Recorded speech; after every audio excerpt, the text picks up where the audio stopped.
좋은 소식, 진짜 기쁜 소식 중에 기쁜 소식이라면 내가 구원받았다라는 소식 아니겠습니까? 그렇죠? 세상에 그것보다 더 기쁜 소식이 어디 있겠습니까? 근데 진작 구원이 무엇입니까? 라고 물으면 난 그것을 제대로 대답할 수 없다라는 거지. 그 엄청난 기쁜 소식을 제대로 대답할 수 없다. 자, 여러분 오늘 함께 구원이 뭔지 우리가 너무나 좀 잘 아는 말씀이고 식상할 수도 있는데요. 잘 한번 들어보시기 바랍니다. 자, 로마서 3장 23절로부터 24절 말씀 함께 보겠습니다. 자, 로마서 3장 23절로부터 24절 말씀입니다. 다 같이 봅니다. 시작. 모든 사람이 죄를 범하였음에 하나님의 영광에 이르지 못하더니 그리스도 예수 안에 있는 속량으로 말미암아 하나님의 은혜로 값없이 의롭다 하심을 얻은 자 되었느니라. 아멘. 여러분, 운동선수가 대성하려면은 가장 중요한 게 기초입니다. 그렇죠? 기초 체력. 기초입니다. 기초. 공부도 마찬가지 아니겠습니까? 기초가 되어 있지 않으면은 한 분야에서 대가가 된다라고 하는 것은 불가능합니다. 기본, 기초가 그렇게 중요하다라는 거죠. 그렇다면 여러분, 우리 신앙생활에도 같은 원리가 적용되고 있다라는 사실을 우리는 정확하게 알아야 합니다. 자, 우리 히브리서 5장 11절로부터 14절 말씀 함께 봅니다. 특별히 여러분, 제가 훗날 하나님 앞에 서는 날 우리가 영적으로 어린아이가 되지 않으면 어린아이가 되면 안 되지 않습니까? 라고 제가 강조를 많이 하는데, 자, 연결되는 말씀 같아요. 자, 히브리서 5장 11절로부터 14절 말씀입니다. 자, 우리 다 같이 한번 봅니다. 시작. 멜기세덱에 관하여는 우리가 할 말이 많으나 너희가 듣는 것이 둔함으로 설명하기 어려우니라. 때가 오래되었으므로 너희가 마땅히 선생이 되었을 터인데 너희가 다시 하나님의 말씀의 초보에 대하여 누구에게서 가르침을 받아야 할 처지이니 단단한 음식은 못 먹고 젖이나 먹어야 할 자가 되었도다. 이는 젖을 먹는 자마다 어린아이니 의의 말씀을 경험하지 못한 자요 단단한 음식은 장성한 자의 것이니 그들은 지각을 사용함으로 연단을 받아 선악을 분별하는 자들이니라. 자, 여기 잘 한번 보시기 바랍니다. 영적으로 어린아이들의 특징이 뭡니까? 여러분 여기에서 잘 보세요. 영적으로 어린아이의 특징이 뭐냐? 남일이 아니라요. 우리가 이럴 수 있다라는 거예요. 자, 영적인 어린아이의 특징. 첫 번째, 듣는 것이 둔하고 잘 이해를 못한다라는 거예요. 하나님의 말씀을. 그 다음에 단단한 것을 소화하지 못하고 지각을 사용할 줄을 모르고 영적인 분별력이 없다는 거예요. 그러면 왜 그렇게 영적으로 성장하지 못하고 어린아이 상태로 머물러 있습니까? 자, 영적인 어린아이의 특징이 뭐라고요? 듣는 게 둔하고 단단한 것을 소화하지 못하고 지각을 사용할 줄 모르며 영적인 분별력이 없는 거예요. 한마디로. 그러면 왜 그렇게 영적으로 성장하지 못하고 왜 영적인 어린아이로 머물러 있냐라는 거예요. 교회 다니고 오랫동안 신앙생활을 했어도 하나님 편에서 볼 때에 왜 영적인 어린아이로 머물러 있느냐라는 거예요. 그것은요, 오늘 말씀해 보면 말씀의 초보에 대해서 제대로 배우지 못했다라는 거예요. 말씀의 초보, 가장 중요한 기초를 제대로 알지 못했다라는 거죠. 그래서 다시 배워야 된다라는 거예요. 다시 배워야 된다. 이 말은요, 두 가지예요. 좋은 선생님을 만나지 못해가지고 말씀의 초보에 대해서 내가 못 배웠다라고 말할 수도 있고요. 본인이 노력을 안 해서 잘 배우지 못했다라고 하는 그런 말도 됩니다. 내가 제대로 노력을 안 했다라고 하는 것 한 가지. 그 다음에 선생을 잘못 만나가지고 제대로 못 배운 것. 이 두 가지가 이유라는 거예요. 여러분, 구원이 뭡니까? 오늘 같이 한번 생각해 보자라는 거지요. 구원이 당연한 것 다 알지만 돌다리도 두드려서 건너야 되잖아요. 그래서 여러분, 기독교 신앙에서 가장 기초가 되는 질문이에요. 구원이 뭡니까? 동시에 매우 중요한 질문입니다. 성경은요, 구원에 대한 책입니다. 그렇죠? 그러니까 어떤 사람이 구원에 대해서 성경적으로 정리된 개념을 가지고 있지 못하다면 그 사람은 기본 중에 기본이 문제가 있는 사람이에요. 구원에 대해서 내가 성경적으로 정리된 개념을 가지고 있지 못하다면 가장 기본의 문제가 있는 사람이다라는 거예요. 더 나아가서 성경 말씀을 깊이 아는 사람이 아니다라는 거예요. 자, 만일 누군가로부터 여러분이 구원이 무엇입니까? 라는 질문을 받게 된다면 여러분 어떻게 대답하시겠습니까? 그냥 편하게 가장 쉽게 대답할 수 있는 게 많은 그리스도인들이 착각하고 있는 것 중에 하나가 뭐냐면은 자기는 구원이 뭔지 안다라는 거예요. 그러나 현실적으로 보면은 구원에 대해서 성경적으로 정리된 지식을 가지고 있는 사람이 그렇게 많지 않다라는 겁니다. 목회자들도요, 정확하게 말하지 못하는 분들도 많습니다. 잘 한번 들어보세요. 마치 여러분 이런 것 같아요. 결혼이 뭡니까? 라고 여러분 누가 질문을 한다면 구원이 무엇입니까? 라고 하는 질문과 비슷한 질문 같아요. 너무나 쉬운 질문 아닙니까? 그렇죠? 결혼이 뭡니까? 그런데 여러분 쉽게 대답을 할 수 있을 것 같은데 의외로 여러분 결혼이 무엇입니까? 라고 질문을 받았을 때에 참 대답하기 의외로 어렵습니다. 그렇죠? 만만한 질문이 아니라는 거죠. 어떻게 생각하십니까, 여러분? 구원에 대해서 아주 흔한 일반적인 답이 있어요.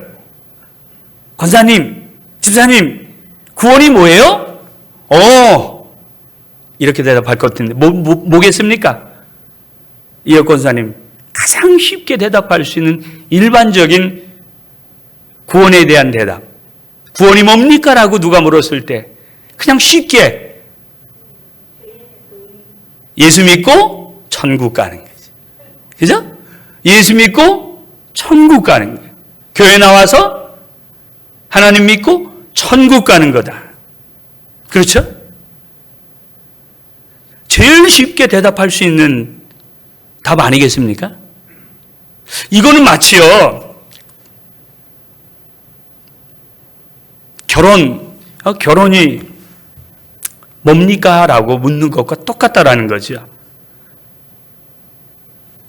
결혼은 시집가서 아이를 낳는 것이다 라고 대답하는 것과 똑같다라는 거예요. 예수 믿고 죽어서 천국 간다. 이런 대답은요, 결혼은 시집가서 아기 낳는 것이다. 만약 이 말을 여자들이 들으면, 결혼 안 하는 여자들이 들으면 우리가 애 낳는 기계냐라고 아마 금방 항의를 할 겁니다. 결혼 안 한다고 할 거예요. 이 대답이요, 예수 믿으면 천당 간다. 이건 구원의 결과입니다. 그렇죠? 구원의 결과예요. 구원이란 무엇입니까? 라고 하는 질문에 적절한 대답이 아닙니다. 이건. 예수 믿고 천당 간다. 이것은 적절한 적절한 답이 아니라는 거예요. 구원이란 무엇입니까? 라고 하는 이 질문에 대해서요. 그러면 왜 사람들이 오랫동안 믿는다라고 하면서도 구원에 대한 정확한 성경적인 대답을 왜 못할까? 이 답을 우리는 알기 위해서는요, 구원이라고 하는 단어를 먼저 잘 한번 이해를 해야 합니다. 여러분, 구원이라고 하는 단어가 뭔지 아세요? 잘못된 상태에서 회복하는 것, 또 병이 죽을 병에서 고침받는 것, 또 물에 빠져가지고 완전히 죽을 수밖에 없는 걸 건져내는 것. 예, 그런 의미를 갖고 있습니다. 구원이라고 하는 뜻이. 그렇기 때문에 우리가 성경이 말하는 구원이라고 하는 의미를 정확하게 알려면 먼저 우리 사람의 영적인 상태를 먼저 알아야 되겠지요. 즉, 왜 인간에게, 왜 우리 사람에게 구원이 필요한가를 알아야 하고, 하나님을 떠난 인간의 영적인 상태가 얼마나 심각한지를 알아야 구원에 대해서 우리는 정확하게 알 수가 있습니다. 하나님을 떠난 인간의 모든 것들을 우리는 죄라고 규정을 합니다. 그렇죠? 죄. 즉 성경에서 말하는 구원이라고 하는 개념은요, 반드시 죄라고 하는 성경적인 개념을 바탕으로 생각을 해야 되고요, 또 이해가 되는 개념이라는 거예요. 많은 사람들이 무엇이 죄인지를 몰라. 왜냐면요, 안다고 해도요, 윤리적인 차원에서의 죄를 생각하는 거예요. 우리가 도둑질하고 남의 것 탐내고 이런 어떤 윤리적인 죄를 자꾸 생각하기 때문에 성경적인 죄와 혼돈한다는 거죠. 그러니까 성경적인 구원에 대해서 이해가 정리가 잘 안 되는 거예요. 그것 때문에. 자, 여러분, 성경이 말하는 죄는 또 그 죄로 인해서 우리 사람에게 어떤 결과가 찾아왔는가? 이것을 알아야 비로소 성경적인 구원의 그림이 이해가 되어집니다. 여러분, 만일 아담이 죄를 짓지 않았다면 구원이라고 하는 단어도 필요 없을 겁니다. 그렇죠? 구원에 대한 신학적인 정의가 뭐냐면은 죄의 결과로부터 또 죄의 권세로부터의 자유함이에요. 신학적인 용어로 말한다면 죄의 결과로부터의 자유함, 죄의 권세로부터의 자유. 그러니까 우리 인간이요, 하나님께 범죄함으로 어떤 결과가 찾아왔는가? 이것을 알아야지 구원을 정확하게 알 수 있지요. 자, 죄는요, 다음과 같은 결과를 가져옵니다. 첫 번째가 뭐냐면은 하나님께 죄를 범하였으므로 법적으로 죄인이 됩니다. 법적인 죄인이 된다. 이 단어가 참 중요한데 이렇게 말로 하면은 이게 좀 한계가 있을 것 같아서 제가 오늘 수요일 설교는요, 그 줌으로 해가지고 제가 이렇게 화면에다가 요점 정리를 해가지고 정확하게 구원이란 해가지고 제가 다시 한번 올릴 겁니다. 요점 정리를 해서. 너무 중요하거든요. 꼭 여러분들이 정확하게 구원이 뭡니까? 라고 하면 그 정도는 오늘 설교 시간에 들은 정도는 여러분들이 말씀하셔야 되는 거지. 자, 죄는요, 어떤 결과를 가져왔나? 첫 번째, 법적으로 죄인이 되었다라는 거예요. 하나님께 죄를 범함으로. 그 결과 죽음이 찾아오는 거예요. 법적으로 죄인이 되니까 뭐가 찾아와요? 죽음이 찾아오는 거예요. 사람은 하나님처럼 창조되었기 때문에 죽을 수 없는 존재였대요. 근데 죄로 인해서 죽음이 찾아왔다라는 거예요. 예수 믿고 구원받으면 우리 영생하는 겁니다, 다시. 그렇죠? 죽음을 회복하는 거잖아요.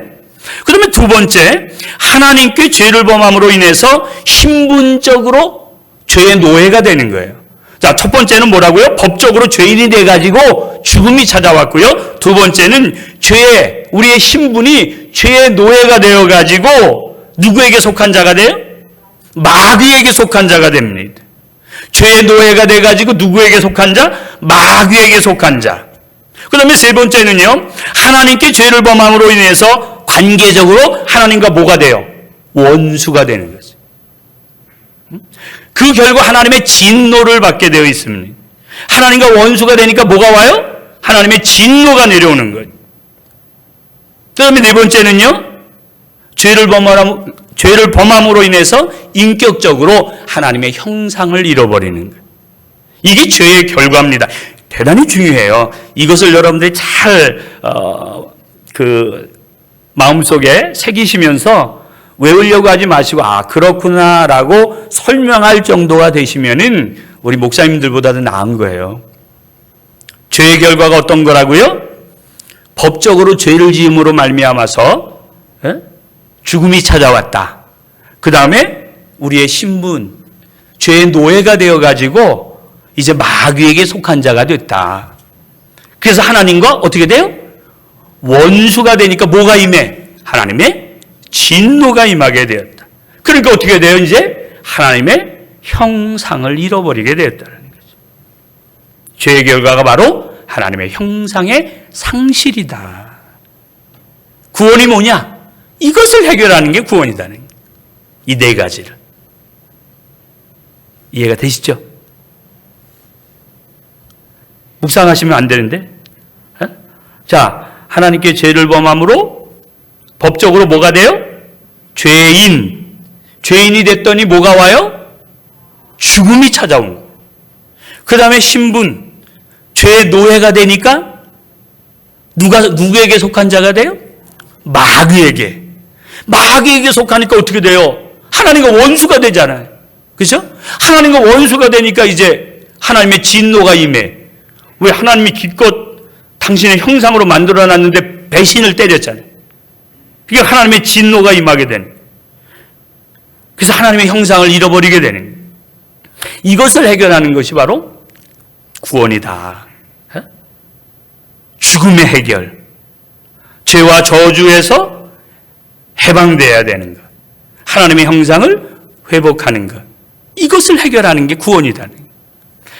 여러분, 이렇게 죄로 인해서 문제들이 다양하게 벌어지니까 구원을 설명할 때 여러 가지 다른 관점에서 설명을 하는 거예요.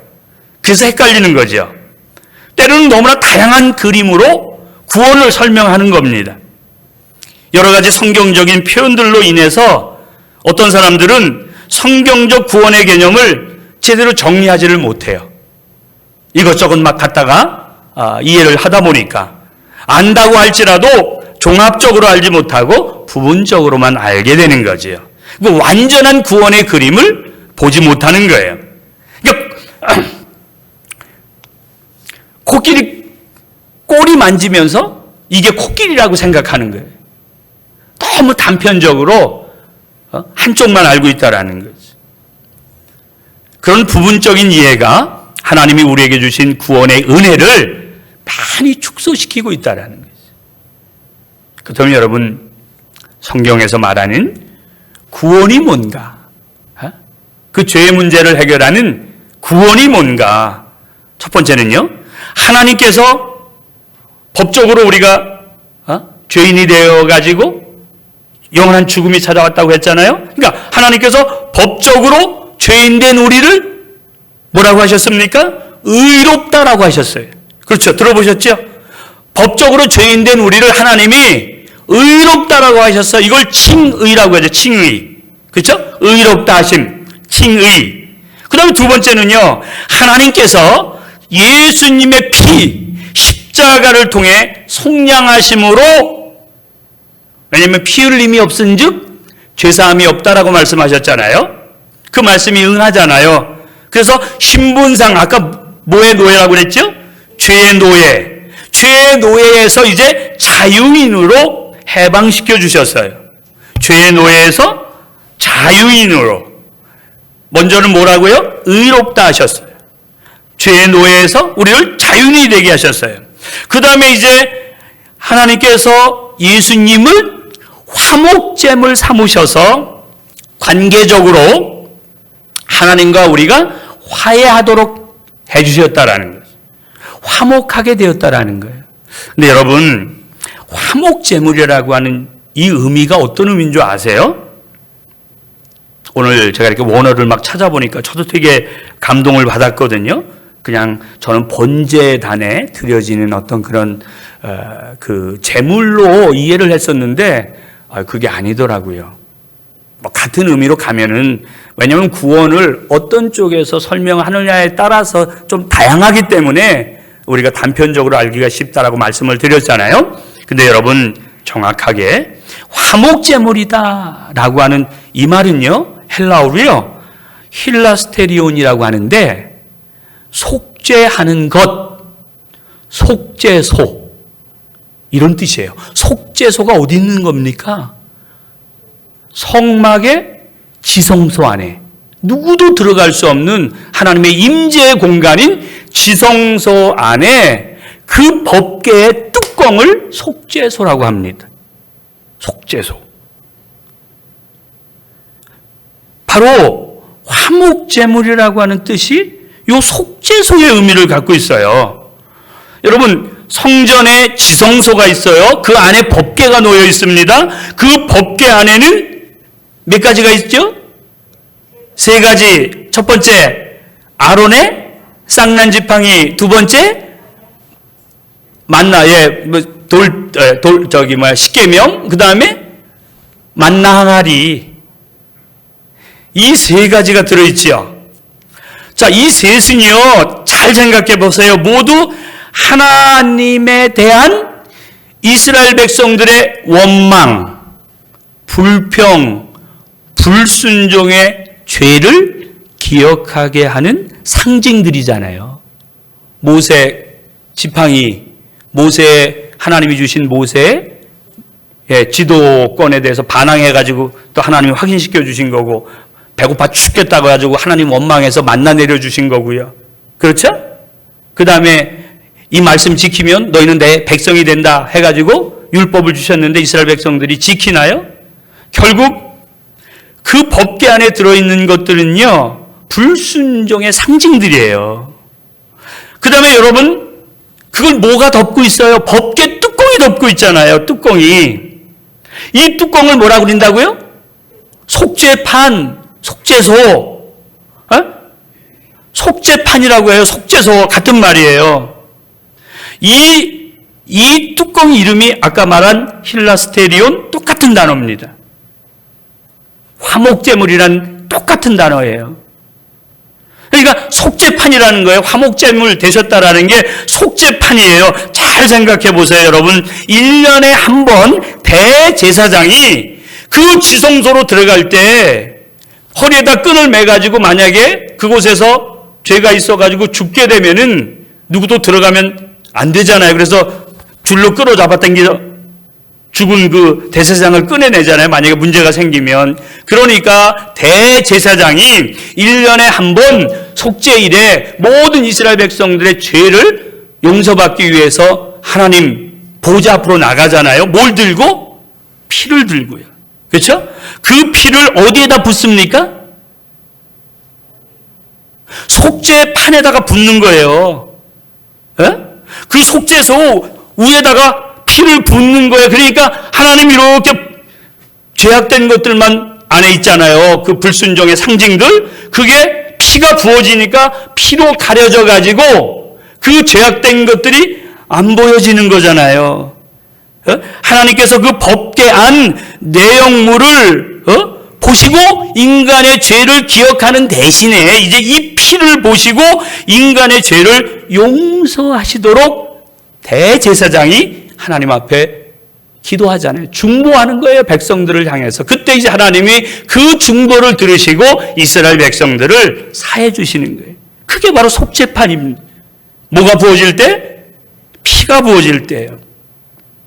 그래서 하나님과 이스라엘 백성들이 다시 화목되어지는 거예요. 그게 바로 속죄판입니다. 그게 바로 화목제물의 뜻이에요. 우리 예수님이 이렇게 오셨다라는 거예요. 죄악된 우리들을 당신의 피로 가려버리시는 거예요.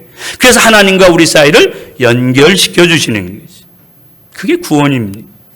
그러니까 하나님께서 성령을 우리 가운데 보내셔가지고 이제 인격적으로 깨어진 하나님의 형상을 회복시키시는 거예요.